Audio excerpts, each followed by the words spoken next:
something we can't do, but an advisory board can. And so I think that's really good. I think that just shows that we are moving in the right direction. And Phil, as another example, mentioned some of the advocacy to the department, or some people have spoke very specifically about our services, what's missing, what is a concern about our services. That to me is evidence that you as board members are becoming more informed and more expert at what the department does and how it is doing it. So participation in contract monitoring, participation in community conversations, and helping to sponsor that makes it different, because your knowledge as it's built, and I think that's our commitment, is to provide information. I'm glad people are drawing upon speakers, because as you become more informed, your advocacy becomes more focused. That question of what do we do next becomes clearer. And I think, so it's great to hear that that stuff is happening. I'm glad people know where we have problems with staffing. I'm glad people know where there's a program that the department offers, but it's not offered in your site. And that's not right. We know that's not right, and then the solution then is probably a longer term solution. We have to have the resources, etc. But we need to call it out. That's not the system of care that we have built, and where are our gaps. So I think that's great. I guess my final reflection goes to kind of Vincent's question or comment is, ultimately I think, we want to attract new members to all of our boards, younger people, people with lived experience. And I can't help but think that when we recruit new people, if they are stepping into a group of people that is active, is positive in the change and the things that they want to do, is feeling heard in their role by their site director, by the area director, by the department, that feeling heard, that is ultimately going to be how we retain new people. Because you're stepping into something that you want to belong to. Because people are passionate about what they're doing, they're active in it, and they're feeling heard. And so I think ultimately those are the qualities of your board and your board-site relationship that I'm speaking to. So there's a lot of things we can do to find people, and I think specifically, everybody just go find one person is great, very specific thing to do, but it is the quality of what you were doing and how you were doing it together that's going to keep somebody there. It's going to that's an interesting group of people to be with. And I think you all are building that. I think you have the foundation for that, whether your board is small and growing or big and getting older. Those qualities are going to keep somebody. So you're doing great work, and it's great to hear the work you're doing. Thank you. Yeah, the only regret I have, though, is that you weren't up here. That was a wonderful presentation, and hopefully it gets recorded well for the video. And if not, I really hope we can get you on video to basically say exactly what you said. I wrote some of this down as I was listening, so I can do it again. Yeah, okay, thank you very much. Yes? Can I add something to that to answer Vincent's question a little more? I mean, some of the things that I think we've done is first by inviting outside speakers to our meetings, we're getting a broader base, within the mental health community of people that we know. We also encourage people, and we've got several NAMI members on our board, and most of those people are on other boards of other things. They may be on a suicide prevention board, or in Plymouth we have this Plymouth County Outreach that a couple times a month, they just open a small church in downtown Plymouth, and people with mental health, homeless people, actually anybody who wants to can come to that, and they'll have vendors set around to that can help them with services and stuff. If you go to those things, if you go to suicide, you don't have to join their board, but go to some of their board meetings, go to fairs if there's mental health fairs, and just keep expanding your base of people that you know. You'll run into people, they say, oh, they'd be a good board member, and, That's some an of them excellent will, point. some of them won't. That's an excellent point. Let's explore and expand. It's, sometimes we get too stuck inside the little rooms, and there is a world out there that we can explore further. Anything else before we?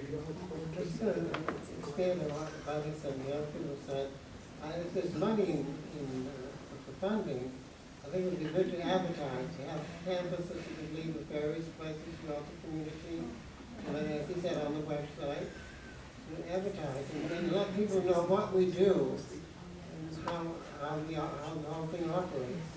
And they might grow more interested, rather than just say, come, tell them what we do, and how the operation is done.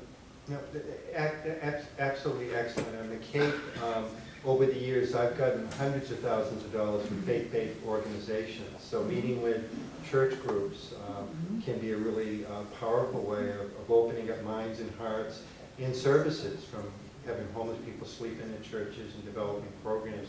I've got a handout in there on 3 programs that I created for the homeless and the mentally ill that are being housed, and I'm very happy to meet with people. You can contact me, I get contact information. I think we're about at time to move on, or? No, you got Any more other time. questions? You have more time. Oh, yeah. Well, we've got our, yes, go ahead. Well, if I could just kind of, if you wouldn't mind if I throw a question out to the group, because one of the... Do you want to stand up here? Sure.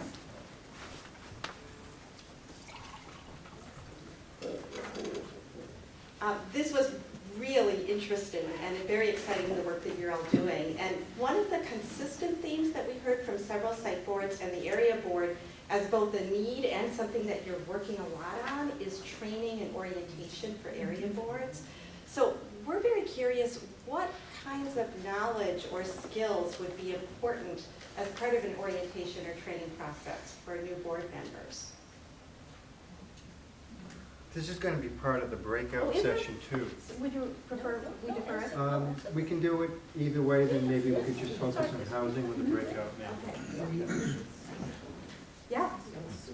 Yeah, as a board member for in previous years, one of the things that I find is a little confusing, and actually still confusing, is the fact that there's like sort of 2 general directions that the boards follow. One is DMH policy and programs and sort of oversight, and maybe some, consulting in terms of making it better.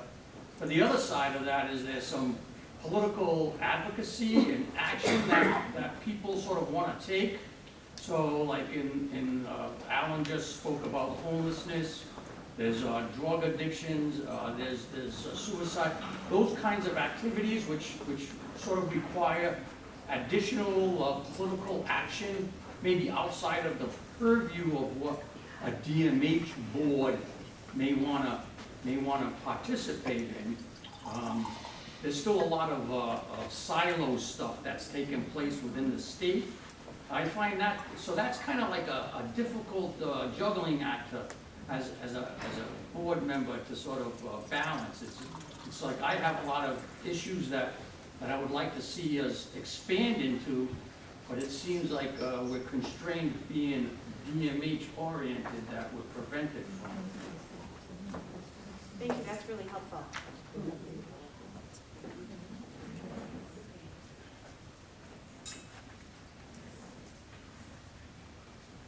Thanks. Okay, well, again, this is going to also be in the breakout groups if there's no other questions. And you're going to be able to stay for that, I hope, Absolutely, too. yeah. Because our professional development as individual board members and as, site boards is really, really important. And so that with the breakout session is going to involve both 15 minutes to brainstorm about housing and also professional development, so that'll be there. And then there'll be a report at the end of it. So in about 10 minutes, 5 or 10 minutes, we're going to go into the breakout groups, right? Mark first. Right. So before we do that, the other guest speaker we have here today is Mark Bilton, who, if Mark, maybe you could just say a few words to kind of get the breakout groups kind of oriented towards what might be helpful regarding housing, how we can develop a resource amongst ourselves and with you. And again, thank you very much for coming.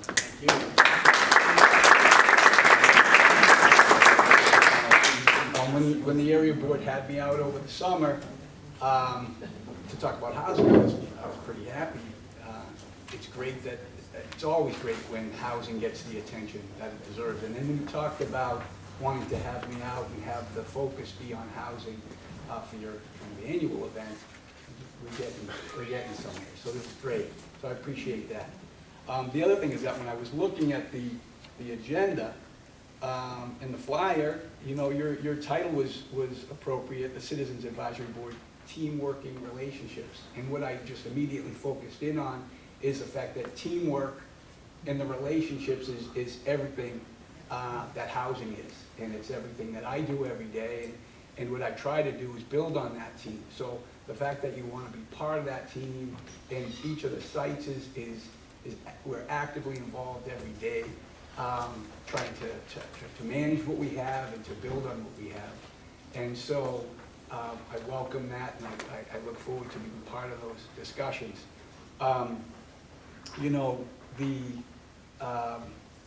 teamwork part of it is one thing, but it's the partners that, you know, I'm just meeting these folks here at MAMH, Donna and Jennifer, and so I really look forward to that because, you know, it's your report on people are waiting for housing is something I've kind of had, and I had with me today, and we you have know, a new one coming out. yes, and so that is a whole set of recommendations, and I think what we're hearing from folks from these reports is that, you know, we have had some great success in terms of putting together some of the recommendations that you're outlining in these people and rating reports.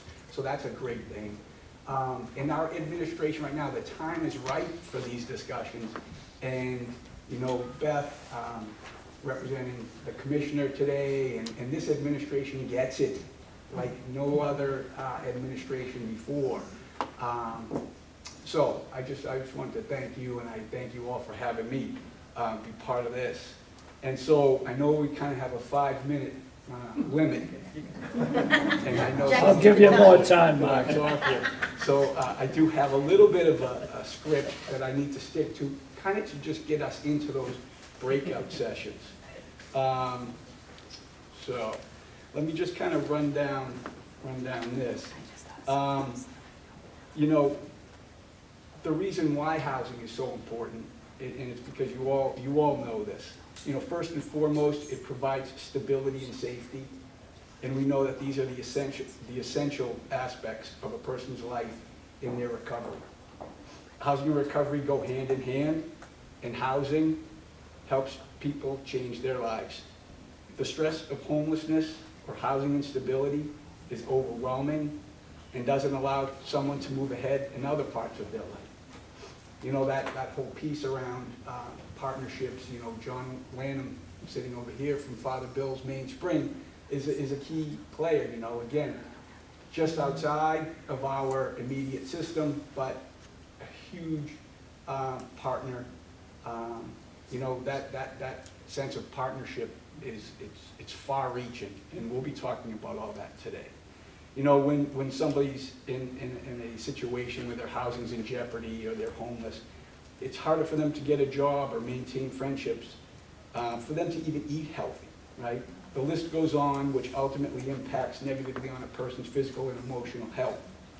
It's the DMH service system that emphasizes the importance of an individual becoming fully immersed in their community and you know, making sure that they have stable housing, and that's the key.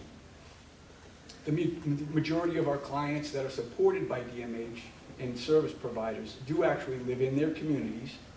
DMH has long recognized the intersection between the need for affordable housing and access to this housing by DMH clients.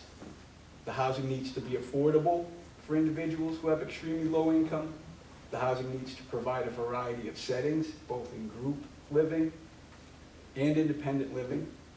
The housing needs to be made strictly available to and accessed by DMH clients. And we do have programs in place that support this need and access. These include Chapter 689 special needs housing through our local housing authorities, the DMH rental subsidy program, the Mass Housing Set-Aside program, Facilities Consolidation Fund, and there's an actual list of additional resources in folders that you have. So while we do have housing resources and programs available to us, we can always use more. And that's what today's all about. And those are the challenges that we face every day. Housing coordinators are continuously working with these partner agencies affiliated with DMH related to each of the housing programs to ensure that we fully utilize and maximize and manage the resources that we already have available to us, and that we also really maximize the new and available funding to support the leasing of new units or the development of new property. And this is another thing, you know, where this administration is really focused in on, and we've made a lot of, created a lot of additional programs for people who have special needs, medical illness, behavioral health, things like that. So it was also referenced in terms of different group homes that are being created for that purpose. So managing and expanding on our housing stock, that's the focus. That's a big part of today's discussion. Because this, having a range of housing options, it needs to be expanded so that all of the individuals that we serve have something that will meet where they're at. None of this would work unless we do have partners. And we need local housing authorities, we need nonprofit community development corporations, CDCs, we need property owners, we need communities that will come together, welcome, and support housing for DMH clients. And we need stakeholders like all of you. The louder our voice can be, the more we'll be heard. Sometimes, and this is years of feeling like sometimes you're calling out into the abyss and your voice isn't being heard. So that's why I really appreciate being here today, and for you all recognizing the need for something more to be done. We can approach local housing authorities and CDCs related to the need to create affordable housing for people at the lowest income levels. Clients of DMH fall under 15% of the area median income and can't access most of the units that are being developed, since what is considered affordable is for people who fall at either 30 or even 60% of the area median income. We need people to speak up and speak out when we see that we're not being allowed access into communities. We can attend Citizens Housing and Planning Association events. We'll be in contact with MANH. We'll be involved with local NAMI groups. We can sponsor and support these community conversations locally where housing for people with psychiatric illness should be the focus. And we can lobby our legislators, as we've done successfully, to increase the DMH rental subsidy program. As we've done in the last 2 years, $3 million has supported movement of 225 clients into their own apartments. And this was an amazing effort, and so much credit needs to go to the site directors, the site office staff, the service providers, and again, the administration for making it a contractual requirement for each of the providers to have a dedicated housing coordinator. That was probably one of the best days of my profession. Okay? Each one of these moves for those 225 people today is like a new story, right? For each individual who is now a bit closer to achieving independence for themselves and who now has hope for their future. That's actually a quote from Commissioner McCool, so I have to give her credit for that. but I stole it. I like it. So that's what today's all about, right? That's what housing's all about.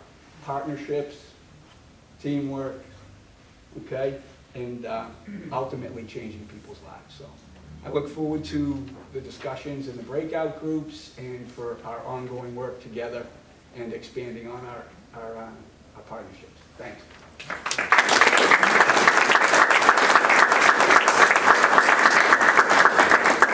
Okay, so I think we're going to need Kim to say a few words about the breakout groups. Again, it's a half an hour.